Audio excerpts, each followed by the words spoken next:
থানাৰ ওচৰে মোলৈ এখন প্ৰেম পত্ৰ পঠিয়াইছিলে সেই প্ৰেম পত্ৰখন মই একচেপ্ট কৰিছোঁ আৰু তেওঁ প্ৰেম পত্ৰৰ উত্তৰ দিবলৈ মই এতিয়া দুলীয়াজান গৈ আছোঁ খুব সম্ভৱ মোক ৰাস্তাতে অসম আৰক্ষীয়ে গ্ৰেপ্তাৰ কৰিব গ্ৰেপ্তাৰ কৰাৰ পুৰা সম্ভাৱনা আছে মই জানোতো অসম আৰক্ষীৰ চৰিত্ৰ মই জানো আৰু সেইকাৰণে অসমবাসী দুলীয়াজানবাসীক প্ৰথম ধন্যবাদ জনাইছোঁ আজি দুলীয়াজান স্তব্ধ হাজাৰ হাজাৰ পুলিচ নমায়ো এখনো দোকান খোলাব নোৱাৰিলে কিন্তু সেইজনীক গ্ৰেপ্তাৰ কৰিব লাগিব ফ্ৰী ভাত খুওৱাজনীক তাইক জেলৰ ফ্ৰী ভাত খুৱাব লাগিব আৰু অনাগত দিনত এখন ঐক্যবদ্ধ সংগ্ৰাম হ'ব আজি মাৰ ভৰিত ধৰি দেউতাৰ ফটোত সেৱা কৰি হৰ গগৈ মই ওলাই আহিছোঁ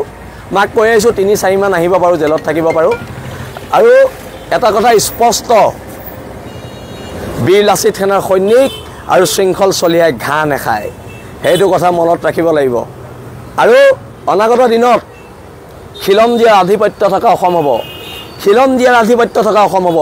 মূৰ তল কৰি ইয়াত জীয়াই নাথাকোঁ পুনৰ কৈছোঁ হ'ব পাৰোঁ আমি দুখীয়া আমি তহঁতৰ গোলাম নহয় আঁঠুকাঢ়ি অধিকাৰ খোজা বীৰ লাচিত সেনাৰ সৈনিকৰ নিয়ম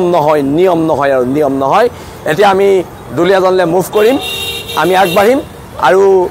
খিলঞ্জীয়া জনগণৰ আশীৰ্বাদ আমি বিচাৰিছোঁ অনাগত দিনত এখন ঐক্যবদ্ধ প্ৰতিবাদ হ'ব ধন্যবাদ জয় অসম